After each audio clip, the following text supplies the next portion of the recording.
This is an exclusive presentation from Federated Media. Unholstered.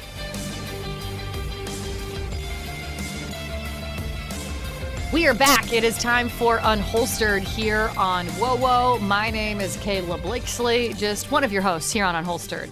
Good morning, everyone. My name is Sophia Rosales-Scatina. I've been asked to slow my name down a little bit by some friends, so I'm slowing it down a bit. But I am a captain of the Fort Wayne Police Department on the Southeast Quadrant in Community Relations. You obviously represent the local law enforcement side of things. I represent the local media side of things. This is the show where we come together and share and tell all the stories that don't often get told or discussed when it comes to law enforcement. And if it makes you feel better, Sophia, I get told to slow down all of my words all the time. So not We've just only my got name. 27 minutes. I get it. I understand. And a lot of times my name gets botched anyway as Kaylee instead of Kayla. So at least people are getting your name right. Well, I wouldn't go that far, but Well, here we are. Speaking of names, we've brought back in a familiar name here on the show. I think this is probably his third or fourth time on Unholstered. But he's the go-to guy for both of the topics that we're actually going to dive into today. And one of the topics is kind of local, but I think it would be great to see this actually branch out to other school districts, what we're going to dive into this morning. But before we get to the topic, Sophia, who'd you bring back in? well, it's always a pleasure of mine to bring my boss and my mentor, I will say. That's saying a lot. Yeah, it is. But he's a great boss to work for. I encourage you to clone him and take him into your workplace because he's just fabulous. But I'll let him introduce himself.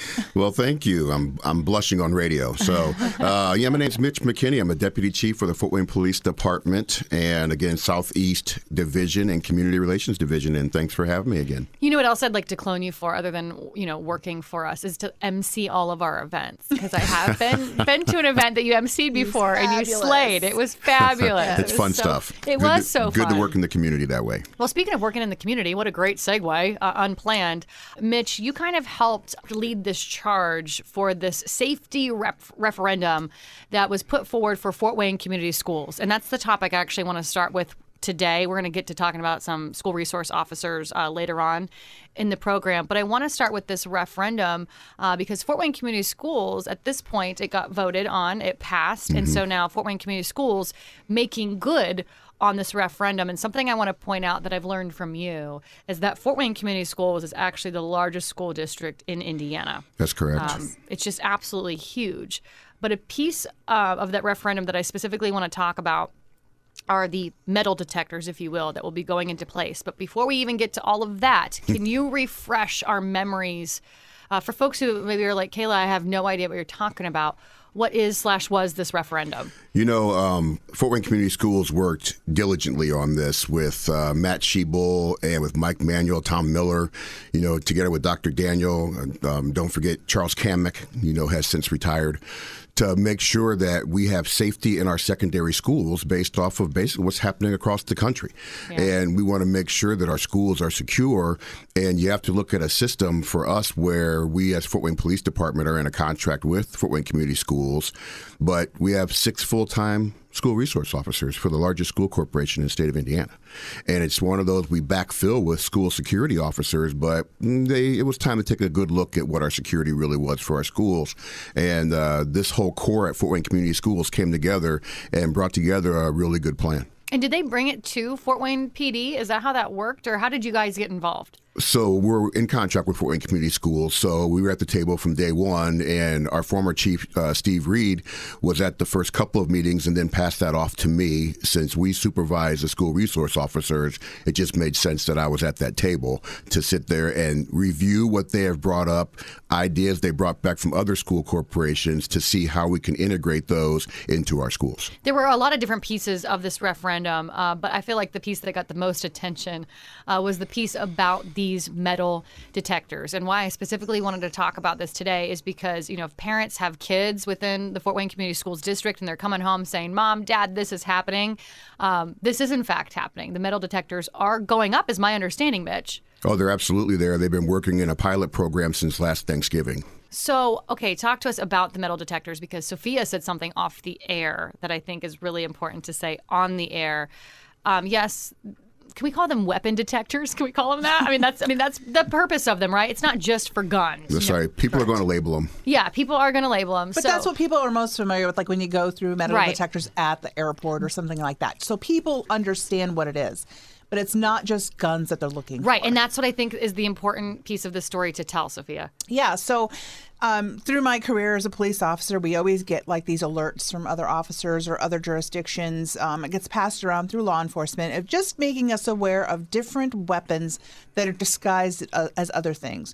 So there could be knives in lipstick cases, in compact cases, in combs, in brushes, and things like that. So that people can turn weapons, they can make weapons out of anything or hide them in anything. So I think when we're talking about these kind of detection systems like are in place, that's what they're looking for, not just guns. Knives can be just as dangerous in schools as guns can. Absolutely. So are these like, I mean, when I think of a metal detector and weapon detectors, I guess, I think of like TSA at an airport. Is this what students are going to see within Fort Wayne community? No, they're using a system called Open Gate. So, and they've used a pilot program at the high schools, but their South Side has been great to go through this. And they've worked very well of having the kids come into one entrance to come through. And when they walk through them, you know, if they pass their electronics around it so it doesn't harm their laptops, just like you do in TSA, right? You don't walk your laptops and that through there, so they pass those along. Is that same like with cell phones and whatnot? You Correct. pass those they pass around. it off to a staff member, and then they walk through, and then no beeping or anything. They pick their stuff up, and they go on to class. The whole point of this isn't just to find a weapon on somebody. It's to make sure the schools are safe, one, and make sure that the kids are getting to class on time. And so they've really done a great job of doing that, and it's really staff-driven. It's not law enforcement-driven. It is staff-driven. What happens if, let's say, a weapon is found? They go to a secure room where they go through, and then they go through their protocol for having the child empty their pockets. So they have their own policy separate for that. Again, we don't have involvement in that. Gotcha. So they're not going to call over an SRO or anything they like could. that? If they have somebody in the building, they could, yes. But some schools don't have one. Right. You know, and well, then you just said you only have 6, right, for the whole district? We only have 6, and then school security officers, and you know what? They take days off, too. And there's just times that there may be a time that there's a void. And the staff, it's all staff-driven. The staff have relationships with these kids, and the kids understand what the purpose is to have those detection systems in the schools. So is this for middle school and high school, elementary? What schools are we talking about here? All secondary, middle school and high school. Okay, so middle school and high school. Will have the system. And it's mobile. So this can be taken from the entranceway of the school to the school gymnasium when they have a school basketball game or a football game. If they need to do this, they can move those. A school dance, any kind of school where there's a large gathering of students, they can move that to there. So the entrance now is protected. And are they going to do that? Do we know? They have. They already have? Yeah, they've used them at games and things like that. So any type of school function, they can take the system and move it to where they need to do before you gain entry. Have either of you heard any feedback since these have kind of started to be used on a regular basis? Yes, they in working with the security team, it's going great for them to come through. And the number one thing that they did that I appreciated was there is signage way before you come out of that parking lot to let you know what's going to happen when you get to the doorway. So if you are armed, if you have something on you, you need to secure it because it's not allowed in the school. It's not allowed anywhere there. And so it's like you can go and secure your weapon if need be, or you can decide not to attend the event. But the schools have the rights to not have weapons on their property. Do they have that kind of signage and whatnot as you walk into the school? Because initially when this referendum was being discussed, particularly this piece about the metal detectors, there's all this talk about how, it's going to be frightening for kids. It's going to look like they're walking into a jail. I'm sure you guys remember hearing those kinds of similar comments. So I think with that kind of signage, if you will, or letting people know, hey, this is what you're about to walk into, it does kind of help remove that or take away that argument of this is so frightening. So is that at the schools as well? Absolutely. You know, so that they know. And the biggest thing is the parents of the kids at the schools where this is actively being deployed. is to share that with family members and friends and be the disciple on this to say, hey, we want our schools safe and this is what the schools are doing, and be advocates for the system. And if something is bothering them with the system, the security department at Fort Wayne Community Schools is more than willing to talk to anybody who needs further explanation on the system. You know, I'll say this. I'm a parent.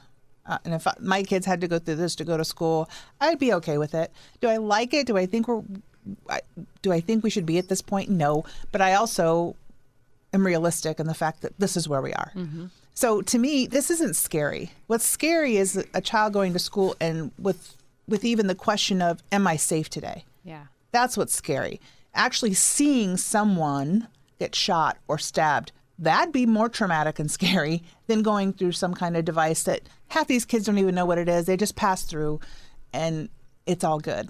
But we have like the 1% who may be taking something into school.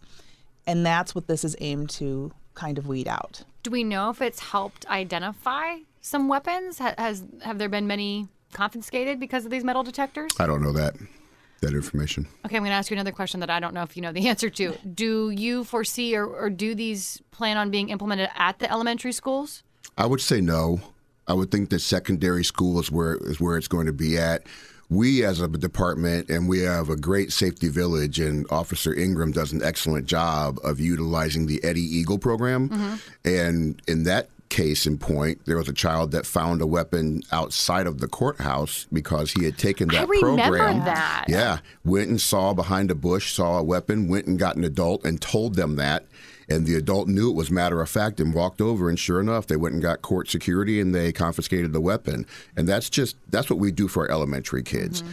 But the introduction of that and the system that way, we leave it in secondary schools for now. At the end of the day, when it comes to this particular referendum, Mitch, were you surprised that it passed? Not at all. Oh, okay. We did a lot of educating on that. Yeah. And what I really appreciated, again, from Matt Schiebel and Mike Manuel was, come talk to me about it, invite me somewhere, give me a crowd. I will speak with you about this. I'll give you all the facts. They were completely transparent about the program from jump. And they had to be that because they answered to a school board, and the school board knew the message that was going out, and they knew who was sending the message out. And I believe that rang true with voters. Yeah, I really would agree with that because y'all were very transparent. The superintendent of Fort Wayne Community Schools, I had him on the show. I had you on the show, Mitch. I mean, we talked a lot about it because I also thought personally it was really important to comb through it all because, again, Fort Wayne Community Schools, the biggest district we have here in Indiana. And quite frankly, I can't help but wonder if other schools are going to follow suit, other districts. I hope so. And I just want to make this point that this isn't just about detection. Mm-hmm. This is about preventative measures as well in this referendum. Mm-hmm. This is about increasing SROs. This is about increasing peer support and having more adults in there with their eyes on the kids. Because we all know we've talked in the past couple of shows about emotional health of our students these days and our children, and it's at an all-time low. And, you know, that just breeds a lot of times violence. There's a lot of bullying that goes along with emotional lows. There's a lot of picking on other kids. And when people get picked on, then they retaliate back. And how they retaliate back depends on what they can get their hands on. Mm-hmm. So I just want to say I'm really happy that this had some preventative measures as well. A lot more preventative than it does detection. You know, that's so true. We always criticize law enforcement. We criticize lawmakers, right, for being reactive, right? A lot of times you hear that. People are like, let's be proactive instead of reactive. To me, this is a proactive measure, like you said, a preventative measure instead of being reactive to, God forbid, a situation breaking out in one of our schools that we don't want to have occur. And you made a good point, Sophia. That's way more scary than walking through a metal detector before you can go to class. Absolutely. You also mentioned increasing SROs, and on that topic, we are gonna pivot. And for folks who maybe haven't seen this story, it's actually out of Minnesota. I'm shocked. Yeah, right. How shocking. There's lots of drama that Minnesota's had since about 2020. I'm sure you all remember the George Floyd story, and that's what kind of really sparked a lot of this drama. There were some laws that went into place in Minnesota that essentially removed, quote, use of force and the ways that law enforcement could potentially I'm going to say, touch, handle, deal with suspects. Well, these laws also then end up translating into the schools. So when that happened, Minnesota saw this mass exodus of SROs from their school districts. We're talking over 40 different police departments withdrew their SROs from Rightly the schools. so. Yeah, and Rightly okay, so. so this is where I want to start. So let's start with that piece. We'll tell how the story ended in Minnesota later. But first and foremost, I wanted to get both of your opinions on this. Was that the right call? I mean, I'm getting from you, Sophia. You just said rightfully so. No, it wasn't the right call. I think they're conflating law enforcement with school personnel. Yeah. We're completely different. Yeah. We are law enforcement officers no matter where we go. If you're having me in the school to act as a law enforcement officer, that's what I have to do. And that comes along with everything that I do.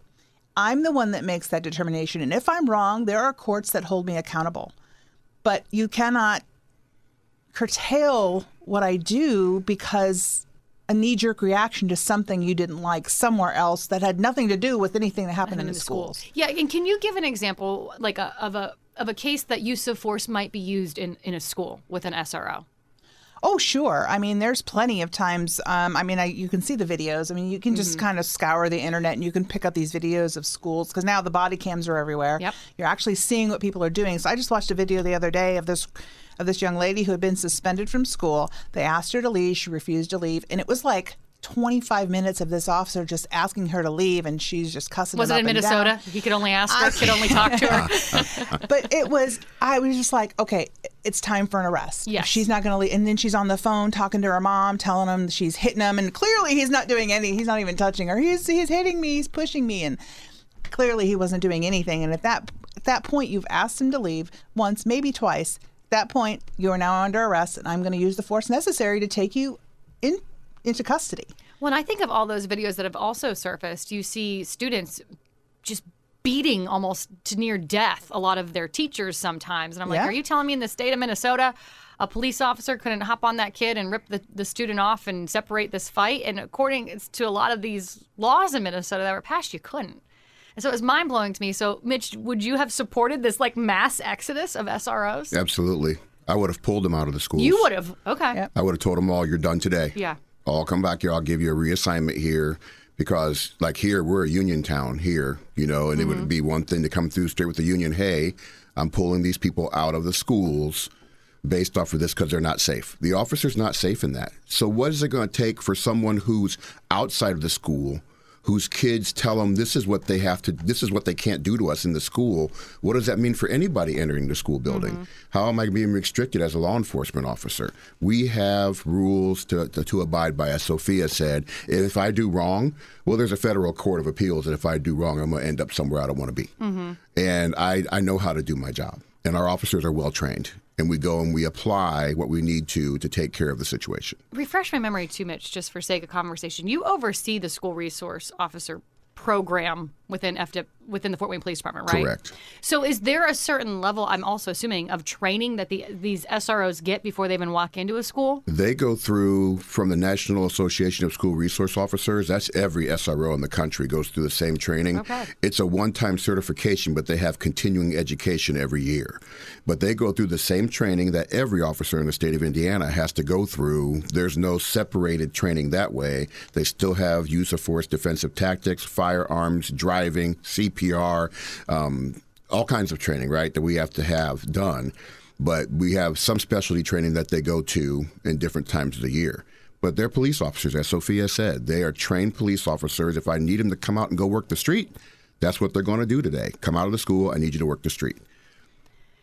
Have you seen anything similar, and not even just within the Fort Wayne Police Department, just around the state? Because, I mean, Sophia and I just mentioned a couple of stories that we are seeing in schools these days. I mean, violence in schools has reared its ugly head as well. Have you seen a decline in individuals who are willing and want to be SROs because of some of the laws that we have these days and cancel culture and body cams and things you can and cannot do and say? Have we seen that here? I would say no, and we're about to have an increase of SROs here. Really? We're going to have 9 SROs will be bid to schools, and then our hope is to add 9 more.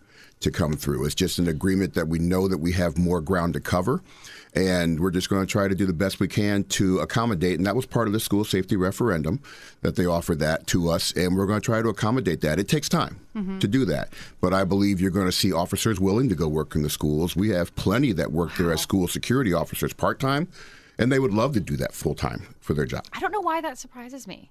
Well, it doesn't surprise me because we haven't had those kind of laws that have been restrictive like that. Yeah. But I mean, just being in the school system in general, I mean, you hear it all the time. A You lot of have people are to like, I love don't even want to be a kids. teacher. You have to love kids. You have to want to make children's lives better, because that's basically what it is. You're building relationships in that school. And I've said this before on the show when we talked about SROs, it's all about the relationship. Yeah. And they're all about the trust that the officer has with the kids. Amen. And that is what we strive for in the SRO program. It's not about arrests. It's not about taking kids to jail or, youth. I always call it wood because that's what I Saw wood. youth services. She old. I am old. I didn't say it. But it's about building those relationships. So you get information so you can stop things before they happen. Yes. And they get that information from these students. The students are readily texting them before, hey, so-and-so has this, or so-and-so is going to do this. And then they can take those kids, meet them at the bus, get them where they need to go in a safe spot and talk to them and see what's going on and see if they can prevent something from happening later. Absolutely. So it's all about those relationships. It's not about punitive things that officers are going to do in that school. And that's, I think people get this idea that it's about taking kids to jail and arresting kids, and it's really not. That SRO position is so vital to some of these kids because sometimes that's the only person they can talk to. Absolutely. And the only person they trust. Why does it, Mitch, you mentioned, you think you have quite a few officers that are going to want to be SROs and go into the schools, but why does it take so long, I guess, to get them there? Well, the thing is it's an employment issue, how many officers we do and don't have here, because that takes officers away from patrol. Patrol duties are the most important duties we have on the Fort Wayne Police Department. Any police department is your officers that are working the street. And to fill another spot, well, you're robbing from patrol to do that, to go through. If someone may leave the detective bureau to go, that's going to be a rarity, but someone from patrol is going because it's a uniform assignment. And so we have to build up our coffers first, and we have to have a really good base of officers, which, shameless plug, we're taking applications now through May 31st. Oh, I was just going to say that. Okay, well, We're in the same brain. How can you apply then, real quick? Join FWPD.org, go there, click on it, and it shows you how you can text to there, and a recruiter will get right to you. But it is about relationships. Like Sophia said, it's all about the kids and all about relationships. And if I can put that down to one word, and Dr. Daniels made it quite clear, and I'm seeing this happen to follow through this referendum, it's advocacy. And it's for the teachers. So the teachers can have classrooms that aren't disrupted. They have 57 student advocates that they're hiring to be in the hallways. So if someone's disrupting Sophia's class, she can get a hold of an advocate. They'll come to the classroom and bring the child into the hallway and have an adult that child can sit and talk through what's going wrong so the teacher can teach the classroom. It's making the classrooms what they're supposed to be. And shout out to, Angelo Monte and Chris Lahr at Southside, the Peacemaker Academy. They're at Southside and at Northrop, and they have so many days of peace. It's kid generated. And so when you have that and you hear the officers talk about what a great school that they work in, why wouldn't they want to do it full time? Yeah. And they do, and they're waiting for that day to come. And we're going to see a time we're going to have 18, 20 SROs, but we have to make sure we maintain our patrol levels before that ever launches here. How does that part work? Does someone just come to you and say, hey, Mitch, when the time comes, I want to be an SRO? All the time, don't we? Yeah. Don't we? Yeah. A lot of them do that. And they say, hey, look, I'm interested in the SRO program, but, we have limited spots. So you either have to wait till someone attritions out, quits the program, and because it no longer works for their family or something. Because a lot of times, I'm not going to lie, a lot of these people that are SROs have children in the school system, so it's nice that they can just do the school year with them. And you best bet I'm not sitting on the parent action committee once my kid's out of the school. Okay, I'm out. So I get that. So it's helpful for them as well. Yes. The schedule's conducive to what they do, but at the same time, we have about half of our people that just like kids. They don't even have kids, some of them. So they just like mentoring kids. And that's what it's all about, is building those relationships. But we do need help. We need people to put applications in and go through the process and get hired. And we're in that hiring process now. And I implore you, if you're even considering a job in policing, put the application in, get a hold of one of our recruiters, and we'll get you up to speed before you even go any further. Well, I am happy to report when it comes to the Minnesota story, there is new legislation being put forward that would clarify this use of force law that was kind of muddled from a few years ago, to make it, I'm going to call it more SRO friendly, whatever you want to call that, to really clarify this use of force. And the hope is obviously that all of those, SROs that kind of left all the school districts there in Minnesota will eventually come back. It does seem like this law is going to be, or this bill is going to be signed into law. But so I feel like at least Minnesota is heading in that direction. Yeah, I just don't get it. I don't get where they see like you stop being a police officer and you walk through a school door. I don't get that either. It's just not how it works. I would just think people would be smarter. But again, those were knee-jerk reactions without consulting people in law enforcement to actually see what we do. And that's why this show is so important to me and what I do, is so people need to know what we do. So if someone tries to come up with a new knee-jerk reaction, like, no, I listened to Unholstered and Sophia said this. Sophia said. That should be like our hashtag for the show. Yeah. Sophia said. It's so true. And even just something really minimal that I have learned, too, is a lot of duties that sometimes I think are yours, like the Fort Wayne Police Department, are really the Allen County Sheriff's Department, or it's Indiana State Police. Like, even just, there's so much that's going on in as a resident that I don't know either. So I agree. That's why this show is so important. Hashtag Sophia said. Yeah. That's why you got to be tuned in. Make it go viral. Yeah, that'd be great. Wouldn't that be great? If anything does change or happen in Minnesota, I'll be sure to share here on Unholstered. Mitch, we've had you on before talking a lot about the School Resource Officer Program. So I would encourage folks, if they want to learn more about the SROs and really the whole point to the program here and what it's all about, I would encourage you to go look for previous episodes of Unholstered on the podcast page. I mean, you can download Unholstered anywhere you download a podcast. Just search for Unholstered. Your town, your team, your topics. This is Unholstered.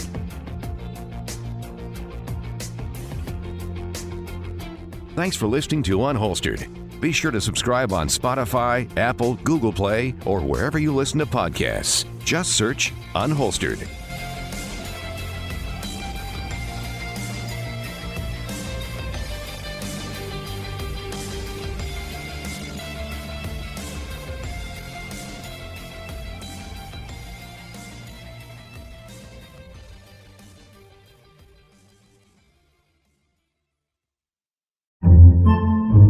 Podcasts by Federated Media.